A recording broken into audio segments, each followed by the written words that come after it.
se aparece aqui, amiga, o YouTube. Sim, vai aparecer. O meu apareceu. Deu certo, deu certo. Eu tenho que revisar o pessoal. Eu caí de novo. Alguém mais caiu? Doutora, Eu também. todo mundo. Mas agora acho que vai dar certo. Podemos, então... Posso fazer o lançamento? Aberto lá? Ou esperar o pessoal entrar? Posso fazer o lançamento? Sim, tá com eco. É o teu, será? É o seu, Mari. Mais alto. É a forma do vídeo mesmo. Mas estava em cima, fica mais fácil para a gente enxergar. Agora está na lateral. Estou olhando para a lateral agora. Hã? O que, Neide, que você está olhando para a lateral? Não, mudou tudo aqui agora. Eu estou olhando para o lado. Ah, mudou mesmo. O meu também fica mudando toda hora. Aí a gente fica olhando de lado. Não, caiu todas as vezes aquilo. É, aqui também. Será que Tadinha da doutora Andréia aí. Sim, não, e teve gente que daí entrou e daí saiu e acabou não entrando de novo. Eu vou até reforçar lá no já nosso são grupo. 5h20. É bastante já de 5h15. Pessoa...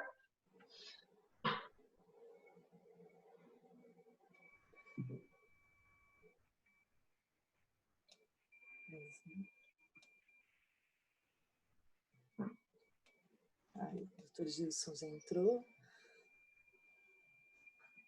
Neide, acho que a gente vamos começando, tá no YouTube também, né? Não sei, mas já está todo mundo já está vendo? Me ouvindo? Doutora, já está lançado no YouTube, tá? Oi? Eu não estou ouvindo. Já está lançado no YouTube.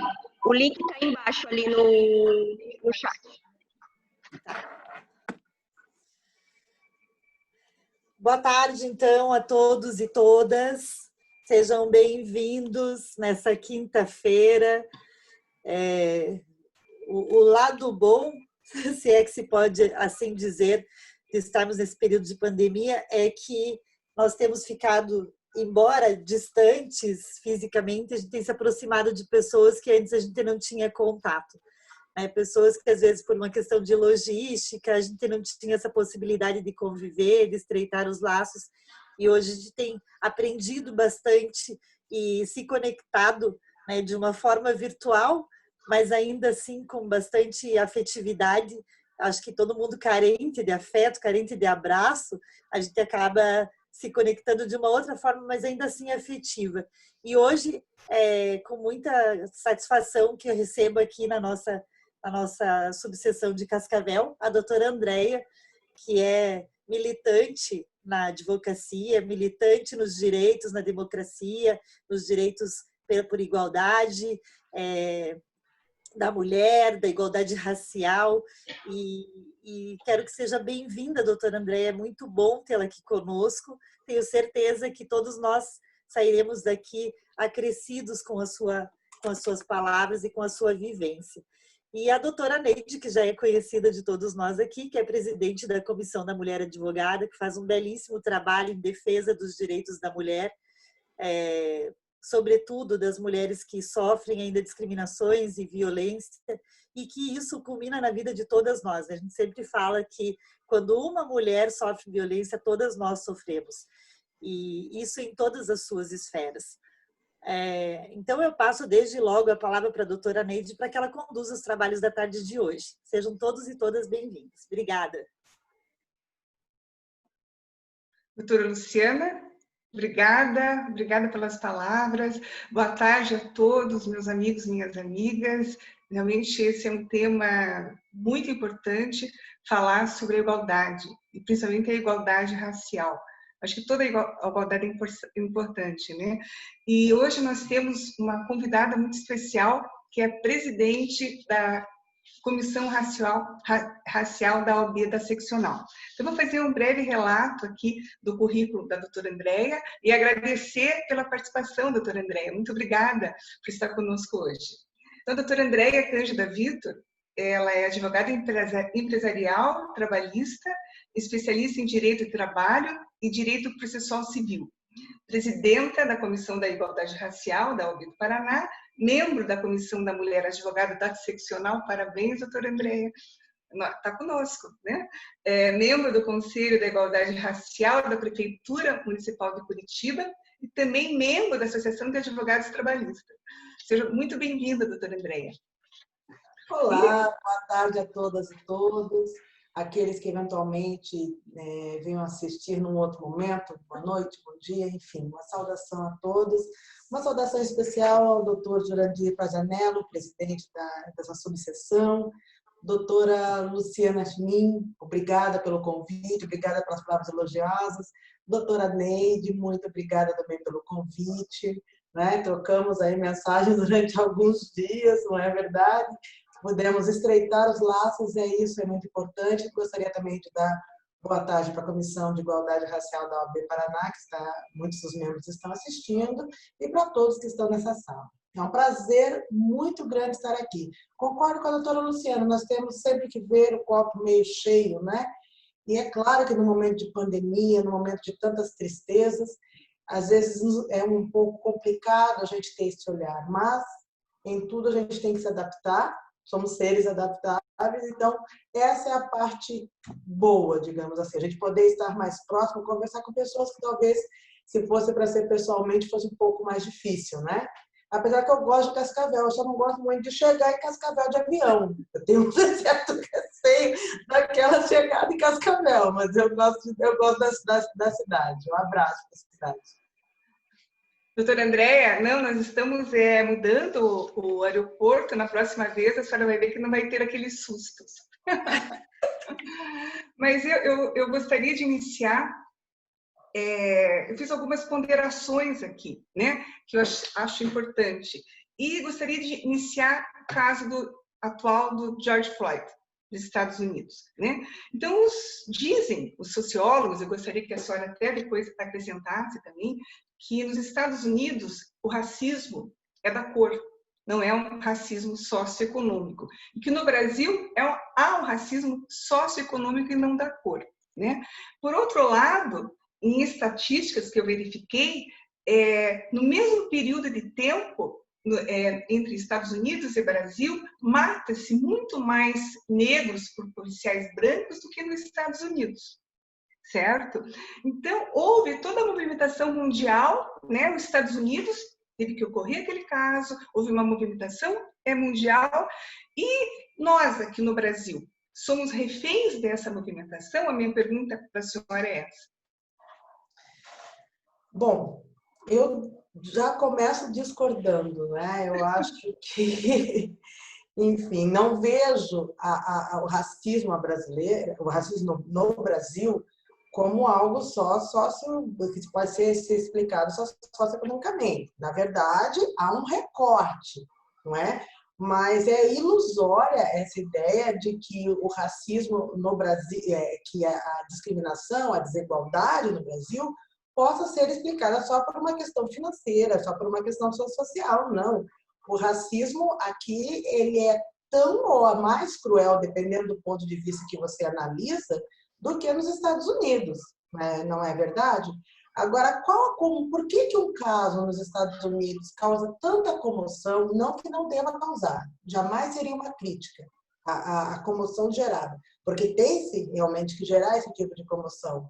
E aqui no Brasil não se gera, porque de alguma forma, isso pode talvez ser explicado pelo racismo estrutural, nós estamos acostumados a ter estatísticas como um jovem negro morto a cada 23 minutos, e isso ser normal, não nos indignar mais. Parece que uma das facetas do racismo no Brasil é ter amaciada a nossa carne, né, no sentido disso não nos causar mais indignação. Não é? Eu acho que, normalmente, quando se fala em em violência aqui no Brasil, é difícil você não ouvir esse dado que eu acabei de trazer. Um jovem brasileiro morto a cada 23 minutos. E isso não nos causa indignação. Infelizmente, isso parece que está amortecido em nós. E essa é uma das grandes mudanças que nós devemos trazer à reflexão da sociedade. Na realidade, eu acho assim que quando você fala em racismo, você lembra-se da escravidão, né? A escravidão da chicotada, a escravidão da tirada do filho do colo da mãe, nascendo, a escravidão, a crueldade da escravidão, os parceiros sendo separados, e daí por diante. Então, eu não vejo como isso não choca as pessoas, mesmo em tempos atrás. E outra coisa que eu também verifico é que no Brasil, acha assim, não, eu não sou racista, mas o meu irmão, o meu tio, o meu avô são, certo? Então, na realidade, existe o racismo velado, eu vejo. Certo? E o que a gente podia fazer para mudar isso, já que existem tantas políticas públicas, pelo menos nos últimos anos, houve hoje nós temos cotas sociais, nós temos cotas para faculdade, nós temos o crime de injúria, nós temos o crime de racismo. Então, fala um pouquinho disso para a gente, doutora Andréa. Olha, só essa pergunta, só esse questionamento dava para a gente ficar mais ou menos umas 2 horas conversando. Então, vou ver se eu consigo abarcar tudo num tempo razoável. O teu primeiro questionamento, pode repetir só o início da pergunta para mim, por favor? Eu gostaria de saber, assim, nós somos evoluídos, certo? Em questões legais, né? Hoje nós temos cotas, e nós temos o crime de injúria, de racismo, temos o crime de racismo, né? Então, houve evolução na sociedade. O que teria que melhorar? E qual que é a prática? O que acontece? Isso é visto, esse crime de injúria? Qual a quantidade? O que se passa no Brasil nesse sentido? Porque a maioria das pessoas não olham para isso. Tá, eu marquei 3 pontos aqui, é mais fácil marcando. Vou fazer aos pouquinhos. A primeira questão, racismo no Brasil, como ele não é? Disse que o racismo no Brasil é um racismo disfarçado. Eu acho que se a gente começar a contar as espécies de racismo que existem no Brasil, nós vamos nos assustar. Porque é racismo cultural, racismo estrutural, racismo institucional, racismo religioso, racismo à brasileira, racismo disfarçado, o racismo oculto, não é? Eu não enxergo o Brasil realmente como um local onde não existe racismo. Essa é uma das facetas mais cruéis, inclusive, do racismo, porque é difícil você questionar, é difícil você refletir, é difícil você discutir e é difícil você implementar políticas quando você não reconhece o problema, não é verdade? É mais ou menos assim, vamos levar cobertores de frio para as pessoas que estão no norte da Bahia. É praticamente inócuo. Então, a primeira questão, na minha opinião, que nós temos que trabalhar é a identidade pessoal dos negros, né? Para reconhecer a existência do racismo, mas também há uma parte importantíssima, que é o papel dos não negros nessa situação de admitir que é racismo. Há uma pesquisa muito interessante na qual se diz assim, você acredita que é racismo no Brasil? Eu não me recordo agora a porcentagem, é acima de 70%. Diz, acredito, tem racismo no Brasil. Você é racista? Eu não sou. Às vezes até se considera, mas eu tenho um parente, meu pai, meu avô, pode ser, mas eu não sou. Então, quando se pergunta, as pessoas dificilmente se reconhecem como racistas. E essa um dos primeiros pontos que nós temos que discutir. Acerca da evolução, principalmente em questão legislativa, eu convido a todos a assistir, na última segunda-feira, nós tivemos uma aula importantíssima com o Dr. José Vicente. O Dr. José Vicente, dentro dessa estrutura legislativa, é o reitor da Faculdade Zumbi dos Palmares, esteve conosco na Comissão de Igualdade Racial do Paraná, ministrando uma palestra espetacular, comemorativa aos 10 anos do Estatuto de Igualdade Racial, pontuou de uma maneira muito, muito feliz a questão da evolução das leis. Eu vou só pegar as duas últimas, que é a Constituição Federal, no qual, né, se tem todo esse ideal de igualdade, e é repetida muitas vezes no Estatuto de Igualdade Racial. Mas ele alerta uma coisa, ele alerta que nós precisamos, principalmente nós, operadores de direito, fazer valer essas leis. Senão se transforma o quê? Numa lei morta. Se transforma no quê? Aqueles que são advogados trabalhistas como eu, sabe aquela sentença maravilhosa que o juiz dá tudo, assim, né? Você que é advogado reclamante, maravilhosa para quem é advogado reclamante. Dá tudo que precisa, né? Que o reclamante tem direito, mas que na hora de executar não leva. Então, é mais ou menos isso. Nós precisamos estar atentos, enquanto sociedade, enquanto operadores de direito, para fazer valer essas leis. Acerca do crime de injúria, por exemplo, nós temos uma dificuldade tremenda. Hoje mesmo eu estava refletindo com um dos membros da nossa comissão, Sara de Souza, boa tarde, né, é membro consultor da nossa comissão, e nós estamos conversando da extrema dificuldade que ainda se tem para registrar um crime de injúria racial. E a dificuldade em diversos níveis. Então, nós caminhamos. É muito bom festejar os 10 anos do Estatuto de Igualdade Racial, é muito bom, mas nós precisamos dar passos mais firmes, mais longos e mais ousados em busca da pretensa igualdade racial no nosso país. Eide, se me permite uma parte aqui, Claro. só para eu fazer aqui o comentário, a doutora Eveline fez uma pergunta, um comentário seguido de uma pergunta que eu achei bastante pertinente em relação à questão da conscientização, que a doutora Andréa também colocou. Ela escreveu assim: concordo, doutora Andréa, estamos anestesiados em relação à violência racial.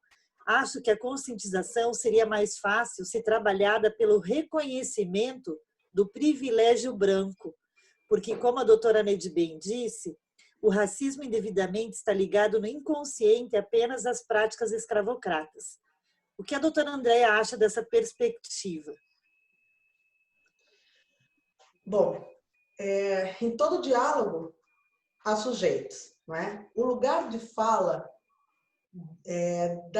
da questão do racismo é meu, não é? O lugar de fala é nosso, é da população negra. Mas isso não exclui a fala da população não negra. Ou seja, o primeiro ponto, eu disse isso agora há pouco, é a população não negra assumir que tem um privilégio. Uma das argumentações que mais desestruturam a busca de igualdade racial é uma frase muito infeliz que diz o seguinte: eu não escravizei ninguém. Você não escravizou ninguém, teoricamente, né? Mas possivelmente os seus antepassados o fizeram. E aquele privilégio, ele vem numa cascata até hoje. Então, a primeira questão não é você se sentir culpado, é você se sentir consciente do seu privilégio. E a partir dessa sua consciência, você, como uma pessoa que busca justiça social, se perguntar: qual é o meu papel nessa luta? O que eu posso fazer para buscar uma igualdade racial? Eu garanto a vocês que há inúmeros papéis, não é? Há inúmeras formas de se agir na busca dessa igualdade racial. Nós vimos, por exemplo, agora, há pouco tempo, eu não tenho certeza quem é o youtuber, porque eu não sou muito ligada nessas questões, mas ele tem uma audiência muito grande e ele cedeu uma parte do espaço dele, certo? Para uma mulher negra falar sobre isso. Isso é uma forma de reconhecer o seu privilégio e fazer algo para a busca da igualdade. Eu acho que esse é o nosso papel. Doutora Andréa, a senhora disse que 70%, né, há racismo da população. No sul do Brasil, pelo menos eu dei uma pesquisada aqui, no sul, Paraná, Rio Grande do Sul e Santa Catarina, é onde há mais processos de injúria, de crimes de injúria. Isso é verídico? O que fazer para... O que nós poderíamos, nós, brancos, para ajudar que isso não ocorra, que diminua, e com o passar do tempo se elimine completamente? Olha, o único remédio que se tem conhecimento para isso, embora, como todo remédio, tenha seus efeitos colaterais, são as políticas afirmativas.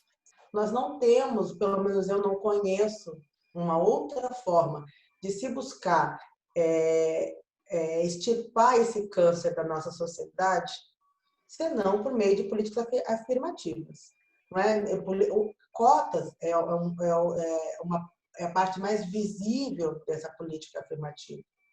E nós precisamos também trabalhar com a educação. É muito difícil você estar numa escola e você não ver até o apagamento da história do negro. Não é? O negro é contado como o quê? Como aquele que foi trazido escravo para o Brasil. Primeiro que a gente tem que mudar essa perspectiva, porque ninguém nasceu escravo na África, veio para cá escravizado, não é? E tem que se contar das inúmeras personalidades que nós tivemos, tem que se buscar ancestralidade. Então, são duas vertentes. A busca pela igualdade por meio das políticas afirmativas e também a educação. E aí nós temos que conversar com os professores, temos que trazer o ensino, como já é previsto em lei, mas ainda há uma resistência muito grande, né, da história para nossas escolas. E eu acredito que, principalmente, são por essas duas formas, políticas afirmativas e educação. E aí você vai mexendo com o popular, sem dúvida alguma. Doutora Andréia, 54% da população do Brasil, apenas 5% ocupam cargos de chefia dos negros, né? O que acontece? Nós estamos em pleno 2020, né? Temos legislação, não sei se todas estão certas, mas tivemos uma evolução. Por que isso ainda? Precisamos de mais políticas públicas ou precisamos só de conscientização da população em geral? Olha, nós temos mais ou menos 112 anos da abolição da escravatura. Nós temos 300 anos de escravidão. Quando você pensa, por exemplo, que os meus bisavós eram escravos, você tem uma noção do lapso temporal. Quando se sabe que com a abolição desse período escravocrata no nosso país, os negros foram deixados com uma mão na frente, uma mão atrás e a outra também atrás, né, porque não lhes foi dado nenhuma espécie de indenização.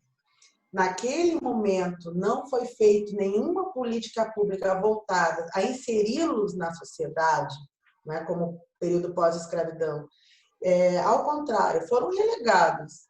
A eles não era dada a oportunidade de trabalhar, não era dada a oportunidade de frequentar escolas. Quando você tem isso em tão curto espaço de tempo, realmente uma lei como o Estatuto de Igualdade, que conta de 10 anos, e não obstante seja realmente um avanço do ponto de vista legislativo, ele não vai, em tão curto espaço de tempo, trazer essa igualdade. Se a gente for pensar, a gente vai precisar de mais 300 anos com essa política. E o que a gente pode fazer enquanto sociedade? Primeira coisa, nós estamos fazendo aqui. Nós precisamos discutir com diversas camadas da sociedade, não é? Nós precisamos trabalhar com a população a consciência da negritude, a consciência da branquitude, a consciência da existência do racismo em diversas esferas, não é? Eu posso dar muitos exemplos de racismo que às vezes pode passar sem vocês perceberem, e nós temos que trabalhar nesse sentido e fazer valer o Estatuto de Igualdade. Isso é primordial nós fazermos valer, porque ele traz muitas ferramentas, né? Então é primordial que nós façamos valer isso.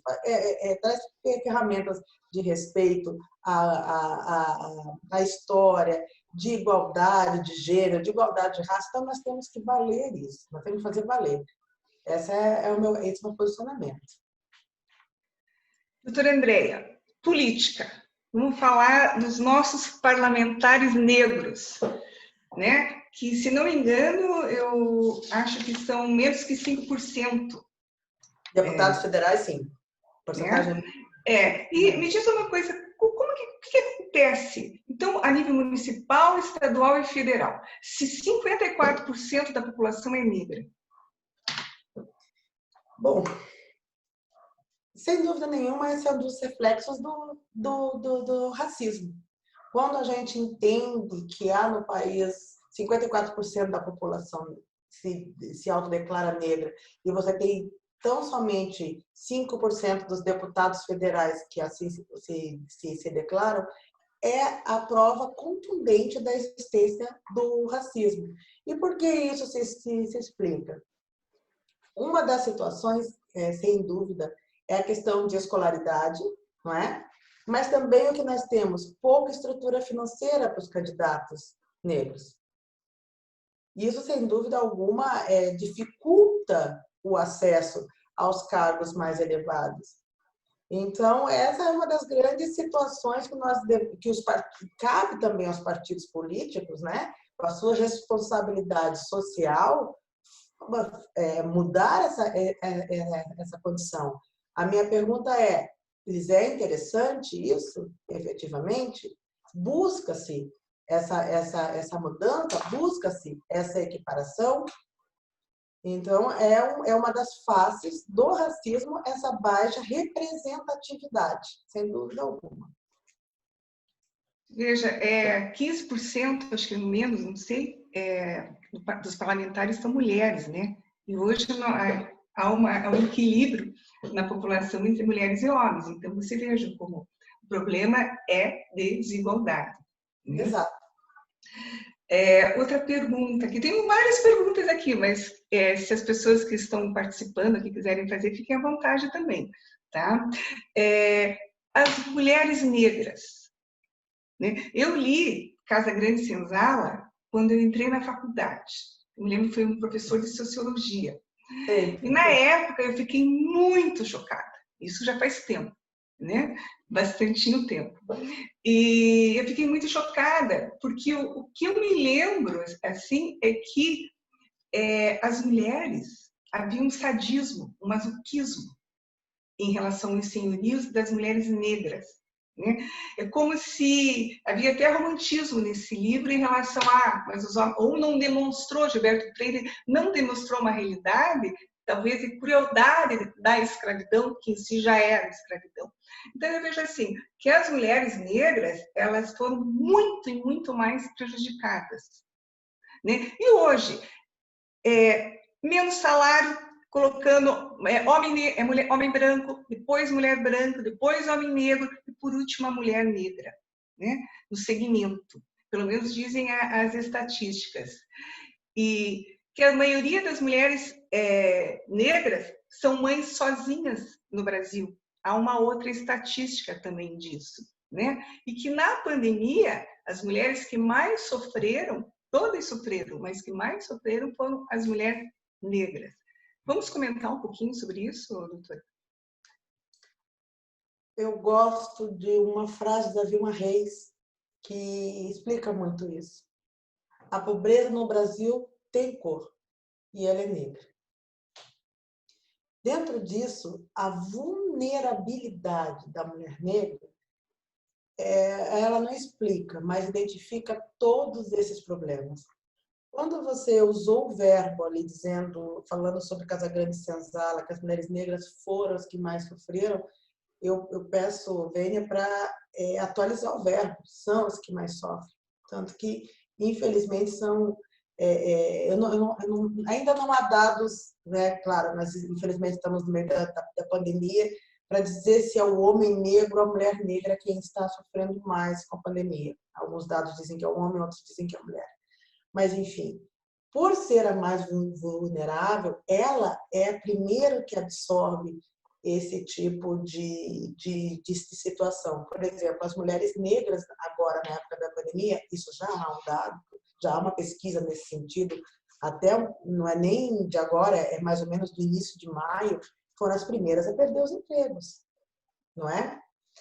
E em questão da violência sexual, também se sabe que as mulheres negras são em maior número vítimas do feminicídio, também são as que mais sofrem com a violência na hora do parto, não é? Porque tem-se aquele mito, e aí a gente entra onde? Lá no racismo institucional, né? Não, no racismo estrutural, tem aquele mito da fortaleza da mulher negra. A mulher negra é muito mais forte. Eu estou aqui para dizer que não, eu sou hiperálgica, eu sinto mais dor que todo mundo. Então, isso é o imaginário popular. Então, a mulher negra é quem, quando ela vai para o parto, é quem tem menos anestesia, por exemplo. Então, a mulher negra, ela sofre de todos os lados. É o recorte social mais vulnerável da sociedade. E por isso mesmo, quando a mulher negra se organiza e ela movimenta a sua estrutura, considera, sociologicamente falando, que ela movimenta toda a sociedade com ela. Mas é uma situação, se for, por exemplo, se a gente for falar da questão sexual e entrar na questão emocional, sentimental, também a gente vai ter conversa aí, vamos pegar mais um chimarrão ali, doutora Luciana, porque a gente vai ter uma conversa muito intensa sobre isso. É porque a violência, desculpa, Neide, de novo, mas é porque... Eu vou tomar até uma água aqui. Então, aproveita aí a tua água. É porque a questão é que a mulher já sofre várias formas de violência por ser mulher. E aí, quando se conjuga o fato ser mulher com o fato ser negra, essa violência se soma, ela se potencializa. Eu achei bastante importante, vou fazer uma parte aqui só para comentar. O ano passado, eu até participei de um encontro que teve de uma comissão de igualdade racial em Cascavel, e quando eu entrei na sala, eu tinha saído da Câmara de Vereadores, que tinha uma pauta, uma audiência pública em relação à violência contra a mulher. Saí de lá e peguei um pouquinho só desse encontro. Quando eu entrei na sala, só tinham negros, né, pessoas, mulheres e homens negros discutindo essa questão da igualdade racial. E quando eu entrei e todo mundo olhou para mim, porque eu era a pessoa que estava diferente ali, embora não seja o meu espaço de fala, eu te confesso que naquele momento eu pensei como é ser negro no Brasil. Por quê? Porque os olhares se voltaram para mim, porque eu era a pessoa diferente ali. Eu destoava do comum, mas não foi um olhar recriminatório, né? Entendo? Foi um olhar diferenciado, porque assim, nossa, como pode uma pessoa daí branca que está aqui se importando com uma causa negra? E até pedi licença para o colega que estava falando e disse exatamente isso para ele, que não era o meu lugar de fala e que da mesma forma que quando eu falo muito sobre violência contra a mulher, eu peço licença aos meus colegas homens e digo para eles que, embora eles possam até abraçar essa causa conosco, eles jamais saberão o que é se sentir discriminado pelo fato de ser mulher. Nós, na qualidade de branca, jamais saberei o que é me sentir discriminada pelo fato de ser negra, porque a minha condição de branca me impede, como a condição de homem impede que os homens se coloquem efetivamente no nosso lugar de mulheres. Agora, é claro que isso, somando as duas questões que nós temos no Brasil, uma discriminação que é estrutural em relação a gênero, e também temos uma discriminação que é estrutural em relação à raça, essas duas, quando se conjugam, tornam a situação muito mais difícil. Em tempos de pandemia, eu acredito que nem precisamos tanto de uma estatística para saber quem é que está sofrendo mais, porque é notório que a mulher, nesse cenário, pelo fato de ser mulher com uma sobrecarga de atribuições, já está mais vulnerável. E aí, quando traz a questão racial e mesmo a questão de desigualdade de classe para isso, isso se potencializa e se torna muito maior, né?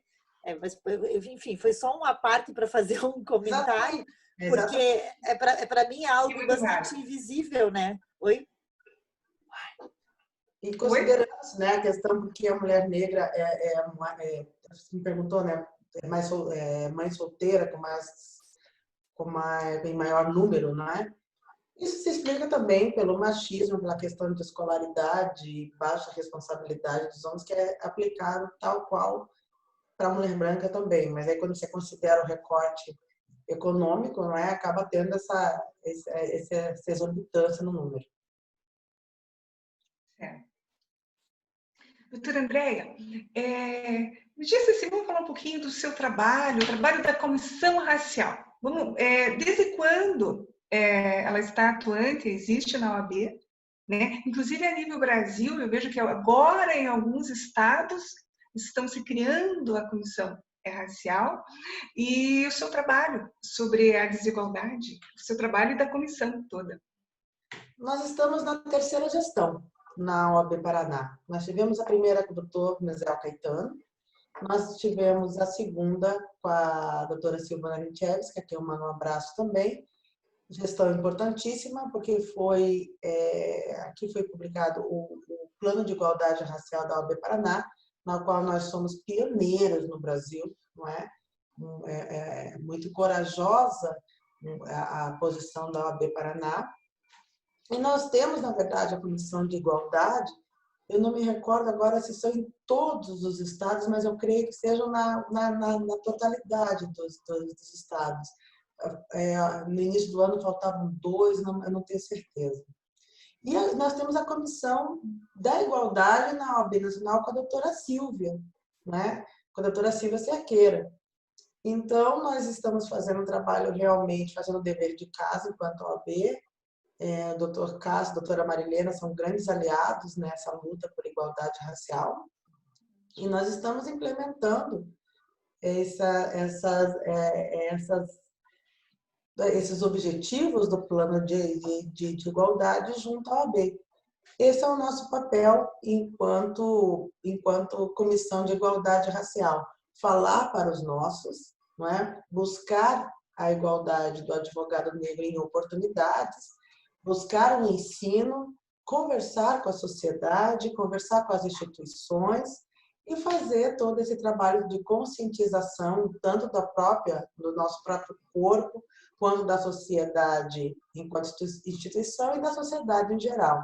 Então, nós estamos nos conselhos de igualdade racial, tanto municipal quanto estadual.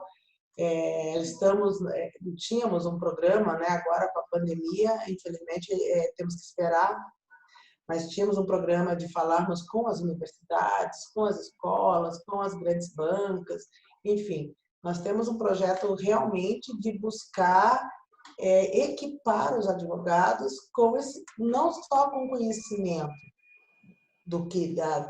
das pautas relativas à questão de igualdade racial, como também dos mecanismos de como atuar perante isso. Isso tudo está previsto no nosso plano de igualdade.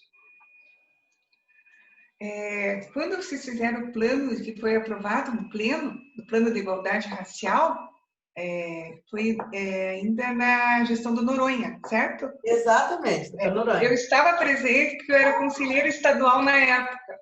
E eu me lembro assim que foi uma emoção, foi emocionante. Sabe? Olha, agora me vem em mente. Doutora Andréia, tem uma frase assim, que eu acho assim, que se todos seguissem, do Nelson Mandela, que diz assim, né, nas suas lembranças: ninguém nasce odiando outra pessoa por sua cor da pele, pela sua origem, pela sua religião. As pessoas podem aprender a odiar, pode-se ensiná-las a aprender a amar. O amor chega mais naturalmente ao ser humano que ao contrário. E isso me faz muita referência.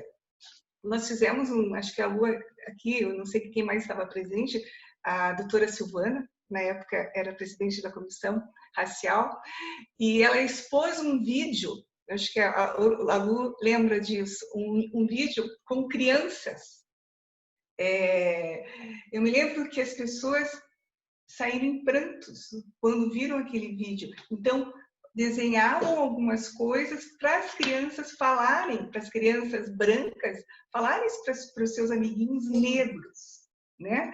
E assim me comoveu demais. Eu acho que é uma coisa assim que deve se levar. Então você começa a pensar, porque o que existe? As crianças faziam assim com a cabecinha. Não, fale isso para ela. A criança branca olhava a amiguinha, e era assim, eram coisas Eu corriqueiras. lembro desse vídeo, Neide, tipo, fale que o cabelo dela é feio, que ela é feia. E a criança falava, mas eu não posso falar isso. Não, ela mexia com a cabecinha assim e dizia não, eram crianças de 4, 5, 6 anos. Então, por isso que essa frase do Nelson Mandela, ela vem muito a ver, porque a criança ela não vê o preconceito, ela aprende o preconceito. Essa é a pura realidade. E teria que se levar mais essa desigualdade, tanto racial como de gênero e outras coisas, para as escolas. Né? Então, acho que o branco tem que fazer isso, porque havia também muito preconceito, não sei se ainda há, ainda, doutora Andréia, até de professores. Então, nós estamos no sul do país, onde 70% da população europeia, brancos e racistas. Então, fatalmente, alguns, não estou falando de todos, evidente, professores poderiam também levar essa cultura para a escola, né? E ter um atendimento diferenciado com as pessoas, com as crianças não brancas. Né? E isso me chamou muito a atenção. Eu acho que teria que levar esse vídeo, levar essa participação para mais. E nós aqui nos colocamos à disposição na Comissão da Mulher, aqui na OAB de Cascavel. Então, esse era um dos nossos projetos, realmente, sabe? Era levar às escolas uma conversa não só com os alunos, mas com os professores também. Porque como que você começa a explicar para uma criança que todos são iguais, se quando ela abre o livro de história, não há personagens negros, não há referências negras? Como você consegue explicar para a sua filha que ela no caso das mulheres negras, né, que ela é bela, que ela é igual à autoestima, se quando você vai comprar uma boneca, ainda hoje, em 2020, você tem dificuldade de encontrar no mercado.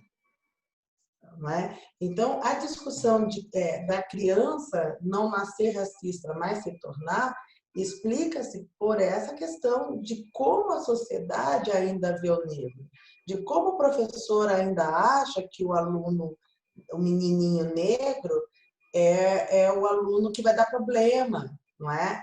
Que é o aluno indisciplinado. Isso está tudo enfim, meio que enraizado. Então, é uma discussão que nós temos que fazer, é uma discussão que nós temos que levar para as nossas casas, nós temos que levar para os templos religiosos, nós temos que levar para os clubes, nós temos que falar. Aí, às vezes, né, as pessoas falam, nossa, mas, por exemplo, principalmente para quem é ativista dessa área, você só fala nisso, você só fala em igualdade. Vai ser necessário falar igualdade enquanto houver desigualdade. Não é? Porque, ao contrário do que o ator Morgan Freeman entende, o problema não deixa de existir porque você fala nele. O problema deixa de existir quando ele deixa de existir. Se está pegando fogo na máquina, você fala, não está, não vou nem olhar, vai passar. Se você não chamar o bombeiro e o bombeiro não chegar com a água, com os equipamentos, quando for necessário não apagar o fogo não vai acabar. Se você não chegar, não falar sobre o racismo, não pegar toda essa estrutura que nós temos e cada um fazer o seu papel para finalizar essa questão, não vai acabar nunca. Então, hoje nós temos uma lição de casa, tivemos lá atrás, há 10 anos, quando aprovamos o estatuto, temos hoje para aplicar e teremos no futuro. Não é silenciando que nós vamos parar, é discutindo, é falando, é pontuando e é compreendendo. Esse vídeo, realmente, ele é muito tocante. Eu conheço esse vídeo, ele é muito tocante, realmente. Uma pena que quando as crianças começam a crescer e compreender essa nossa estrutura, né, há muita crueldade também, é muito complicado isso. E aí cabe a população negra fortalecer as suas crianças na autoestima, para que possam enfrentar isso. E aí você pega quem para fortalecer? Você pega aquela mãe que é quem? A parte mais vulnerável da população, não é? E aí essa mãe que já está cansada, que é vulnerável, que tem que fortalecer as crianças para crescerem nisso. Então, a gente tem que quebrar esse ciclo de alguma forma. Doutora Andréia, na sua profissão, na nossa profissão, na advocacia, preconceitos sofridos. Mas, bom, agora vamos pegar um chimarrão mesmo, ou já está até me arrumando aqui na cadeira, né? Porque, infelizmente, eu tenho história muito triste para contar.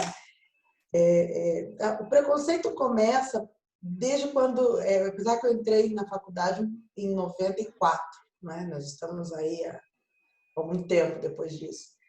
Eu entrei na Faculdade de Direito de Curitiba, que é... Só um instantinho, por favor. Eu vou sair 7 horas. Eu entrei na Faculdade de Direito de Curitiba e é ainda uma faculdade, mas na época era muito tradicional, muito rigorosa. Né? As pessoas já me olharam assim, nossa, o que você está fazendo aqui? Era sempre esse olhar, né? Era sempre o olhar, doutora Luciana, do estranhamento, não é? Ali não era o meu lugar. E essa é uma das grandes barreiras que nós negros temos que quebrar.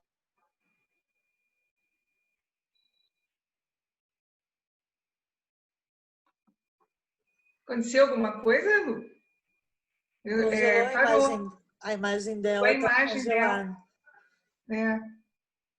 Não sei se acho que daí deve ser com a internet que ela está, porque pelo menos a gente percebe que aqui está normal. Bom, vamos esperar ver se normaliza, mas enquanto isso... Eu acho isso... muito importante essa pergunta para ela nos citar fatos. Né? Sim, até porque se inclusive, eu estudei na Curitiba e era uma faculdade extremamente de brancos. Eu vejo o que ela pode ter sofrido. Eu estudei lá também. Voltou, doutora Andréia? Não. Acho que ela saiu. Vamos ver se ela vai conseguir voltar. Ela vai ter que entrar novamente. Mas então, Neide, eu também estudei lá, mas na verdade não é só na Curitiba, né? Isso a gente percebe em todos os ambientes acadêmicos privados, especialmente, sim, né? Porque a maioria dos alunos, eu tive poucos alunos negros, né? Negros e negras. A maioria são alunos brancos e já de uma classe também maior. Então, há uma diferença mesmo, a questão de acesso mesmo em relação a esses espaços para a população negra. A Silvia fez um comentário ali, eu vou ler que é compridinho. Infelizmente, no Brasil, tem muita gente com acesso à educação, e digo educação de qualidade, inclusive com a AB, que defende que um partido destruiu o Brasil em 13 anos, mas não reconhece as consequências de centenas de anos de escravidão. Que fala que cota é esmola, é racismo, porque meritocracia é a verdadeira forma de igualdade. Essa questão da meritocracia tem sido bastante discutida, né, Silvia, nesses tempos de pandemia, sim, especialmente. Sem ligar para o fato de que as pessoas negras constituem a maioria da população pobre e marginalizada, inclusive a maioria da população encarcerada. Nós que trabalhamos com direito penal sabemos disso. Que todos são um pouco negros por conta da miscigenação, sem se tocar que ela é decorrente de estupro de escravas negras. É muito difícil debater com quem tem condições, provavelmente sabe as informações, mas não quer reconhecer sua posição de privilégio. Concordo contigo. Na última pesquisa realizada pelo CNJ, inferiu-se que 18% dos magistrados são negros, mas só 1/3 se autodeclaravam pretos. Isso tudo por conta de um preconceito, né, que se visualiza. Eu não sei se a doutora Andréia tentou entrar novamente ou não, Neide. Acho que tem que mandar o link para ela, porque é tão importante ela falar desse preconceito. Eu estou mandando aqui a mensagem para ela para saber o que aconteceu. Não sei se eu acabei deixando por último essa pergunta, que de repente... Não. Tá lá. Estou perguntando aqui se ela está conseguindo entrar. Daí nós já vamos encerrar, era a última pergunta. Como é um bate-papo, né? Então não foi nada muito formal. Eu não estou vendo quem está aqui. Eu queria agradecer a presença aí das nossas amigas. Então eu vou agradecer por você aqui. Eu não estou vendo eu agradeço aqui, menina. aqui, doutora Eveline, doutora Silvia, pelas participações, né, aqui pelas perguntas, pelos apontamentos tão importantes para nós. Sim. Bruno também sempre está conosco, doutora Juliana Cotrim, doutora Dayana, doutora... acho que falei todas, será? O doutor Gilson também estava nos acompanhando, a Mariana, que foi minha aluna, fiquei bem feliz em vê-la aqui conosco. Doutora Andréia, que bom que voltou. Nós estamos te aguardando para uma fala final. Eu li ali um comentário que a doutora Silvia fez, bastante significativo, em relação à questão de acesso à qualidade, à educação de qualidade no nosso país. E falando também um pouquinho de meritocracia.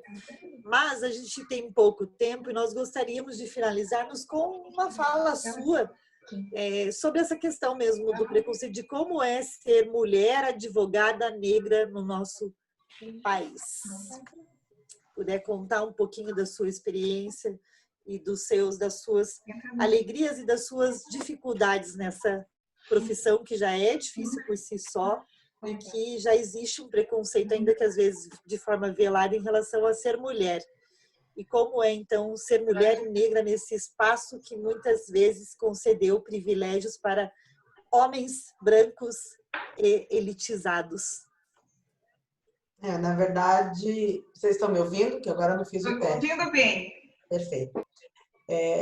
Na verdade, como é você estar na base da pirâmide e ousar sair desse local que para você que teoricamente seria o mais adequado, né? Segundo a visão, infelizmente, racista de muitos. Como eu estava falando, né, eu tive dificuldades quando entrei na faculdade, no lugar de aceitação. Mas, como também eu disse, meus pais sempre me colocaram, vá que você pode. Então, eu sempre pessoalmente, sempre fui muito ousada e fui educada para isso. Durante todo o curso de Direito, né, eu tive que provar muitas vezes que esse era o meu lugar.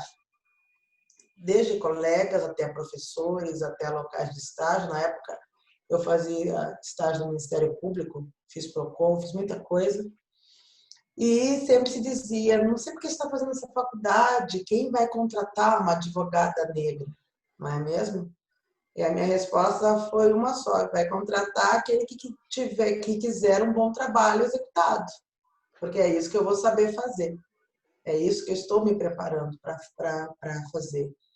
E posteriormente a isso, né, depois de formada, como eu disse, eu sou advogada empresarial trabalhista e eu trabalho para uma das grandes empresas de IAC e conservação do Paraná. E não foram raras, às vezes, eu sempre conto isso, porque isso foi muito recorrente, que quando o advogado, né, da reclamante, normalmente um advogado atende no escritório e o outro vai fazer a audiência inicial, né? Quando esse advogado ia fazer a audiência inicial, que nós estávamos ali aguardando, ele achava normalmente que eu era a cliente dele. Por quê? Porque o lugar da mulher negra na sociedade, no imaginário de muitos, é o lugar da servente de limpeza, sem qualquer preconceito da minha parte, muito pelo contrário. Mas isso é o comum, isso é o esperado. A minha sobrinha é enfermeira-chefe de um hospital, e volta e meia, logo que ela assumiu o cargo, alguém mandava que ela limpasse o chão, achando que ela era realmente a servente, porque esse é o lugar que se tem, esse é o racismo estrutural que se fala, entende? É essa ligação automática do lugar da mulher negra. Já fui confundida algumas vezes, já tive problemas de dizer que era advogada e não me reconhecerem como tal. Tem até um processo judicial que, dá por não ter certeza, eu prefiro não entrar, não falar sobre ele, enfim. Mas é sempre um lugar de muita luta, é sempre um lugar de chegar e de você mostrar o seu trabalho 2 vezes, não é? 3, porque vocês sabem, né? Eu já ouvi de uma amiga, eu vou contratar um advogado porque eu não confio em advogada mulher, não. Eu não estou mentindo. Todas as minhas colegas advogadas mulheres sabem, né? Eu já tive que me impor, jovem ainda, não que eu não seja, mas mais jovem, né? Eu já tive que me impor para um colega que eu estava fazendo um questionamento pertinente. Ele falou: essa menininha aí não sabe o que está dizendo. Aí você tem que mostrar como mulher aqui veio, bater na mesa e falar: menina, não, estou lhe chamando de doutor, o senhor me chama da mesma forma, excelência. Aquela coisa que todo mundo já teve alguma situação assim, né? Como mulher. E como Já, mulher e às negra, vezes a gente tem até esse preconceito vindo de outra mulher, né? Que eu acho que é um pouco pior ainda.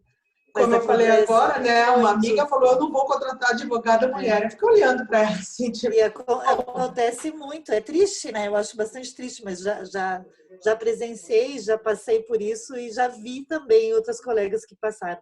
Complicado, porque aí a gente se sente ainda mais engessada. Falo, nós estamos lutando, porque quando você luta por uma, você não luta por você, você luta por você luta todas, pela né? coletividade, sem É dúvida. plural, eu falo, essa luta ela tem que ser plural, porque senão ela não, ela perde o sentido.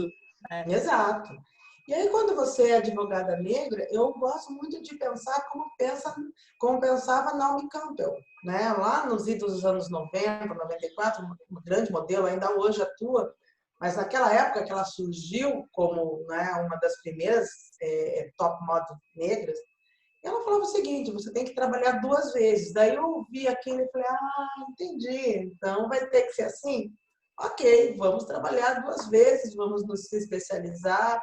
Né? Então, a mulher negra realmente tem esses recortes, não é? E nós temos realmente que trabalhar por isso. E eu trabalho por isso hoje para que as minhas sobrinhas netas, para que as filhas delas, enfim, não tenham que trabalhar 3 vezes no futuro, para que as pessoas sejam avaliadas não pela sua aparência física, não pela sua cor da pele, não pelo seu sexo, mas pela sua intelectualidade, porque é isso que conta.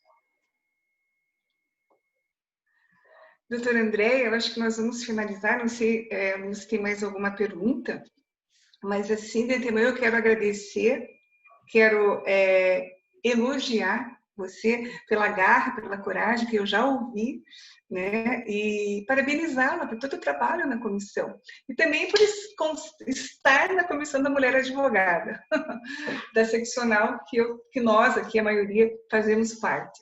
Muito obrigada por participar da live. Nós estamos nos colocando à disposição aqui em Cascavel. Se precisarem virem conversar em escolas, falar com os advogados, porque infelizmente, e é uma pura realidade, esse assunto é interessante para muitos poucos. Ninguém é racista, então esse assunto não me interessa. Ou eu vejo que existe o racismo, mas eu vou ignorar ou eu vou considerar? Considerando, eu vou ajudar. Ignorar, não vou fazer nada. Não falo nada e fico quieta.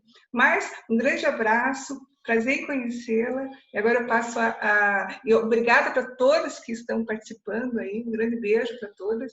Lu, a palavra é sua agora. Obrigada, doutora Andréia. Nossa, foi um bate-papo bem bacana. Eu acho que a gente teria ainda muito, com certeza, que ser falado, porque o tema igualdade racial, especialmente com uma convidada que é mulher, ele acaba assumindo outros contornos e a gente sabe que a gente teria muito espaço ainda para discutir essa questão.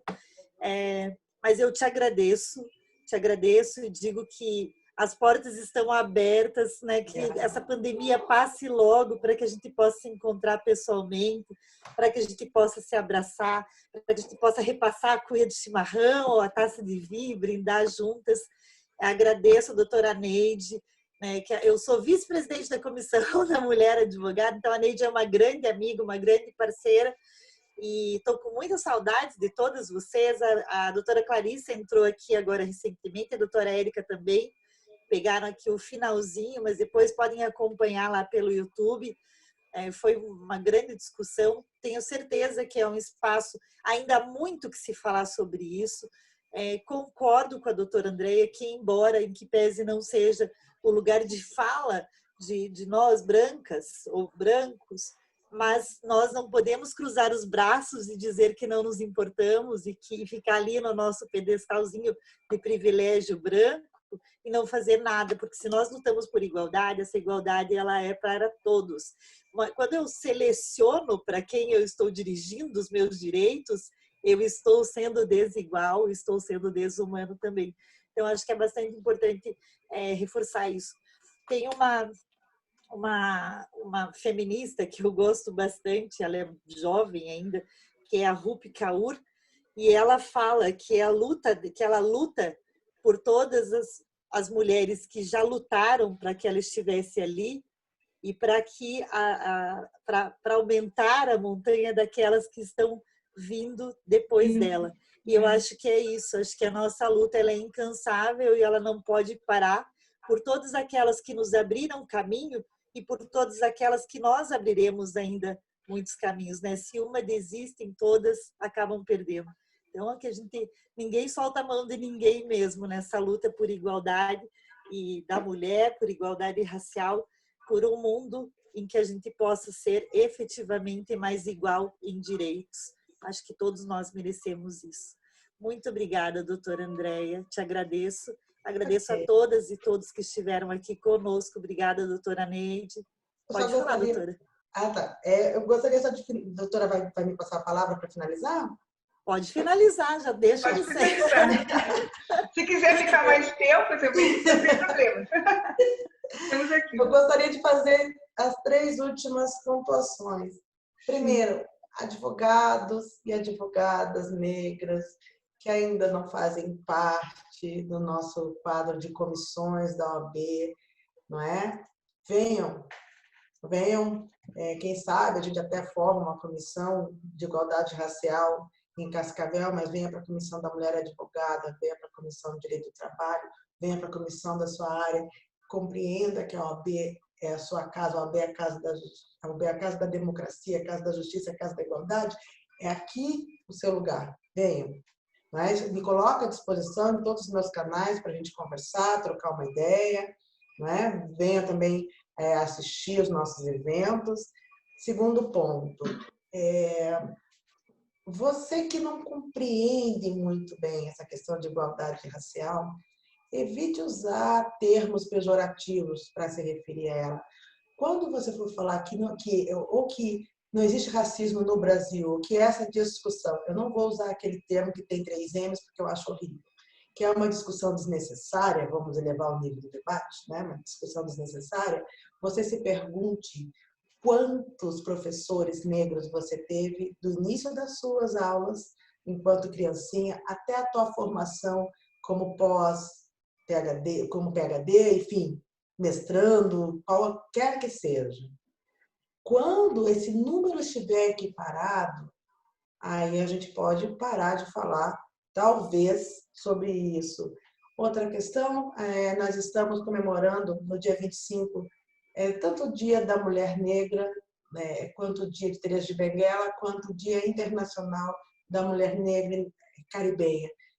Antes também de se criticar, por que isso, você pense que para a gente conseguir mobilidade social, nós temos que fortalecer quem está na base da pirâmide. E é por isso que existem esses dias para a gente, não é uma comemoração única e exclusivamente, mas é para a gente fortalecer os laços, para nós trocarmos ideias, para nós trazermos essa discussão à tona.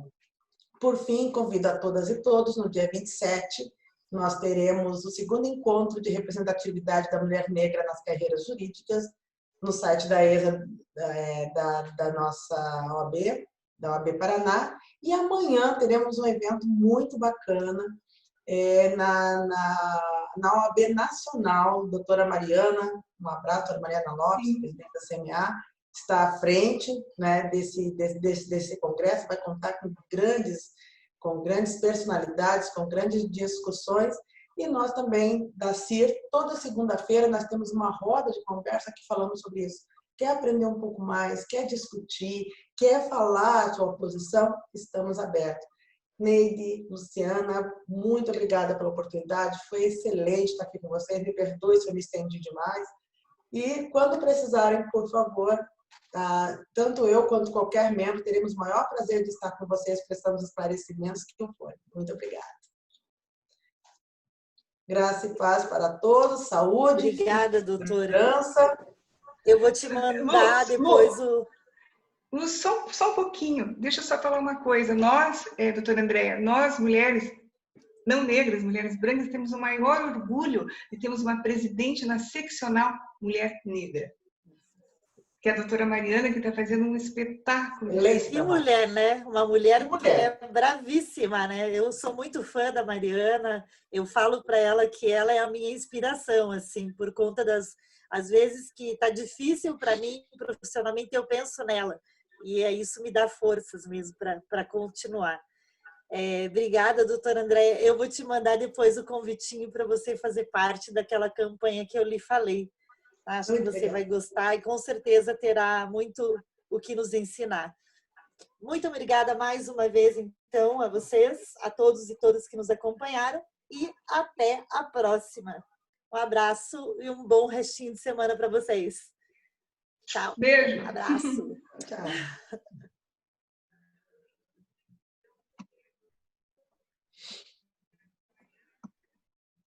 Tá, agora eu não sei sair daqui. Lu, você está no comando. Eu sei, gente, mas eu sou bem ruim com essas coisas aqui. A aeronave é tua. Vamos lá, vamos ver se eu consigo aqui. Ah, meu Deus. As meninas da OAB têm que me socorrer. Não, botãozinho vermelho. Botão vermelho. Eu apertei no botão vermelho. A gente desliga, doutora. Ai, que bom. Obrigada, Paty. Beijo. Boa noite para vocês. Obrigada. Nada. Tchau.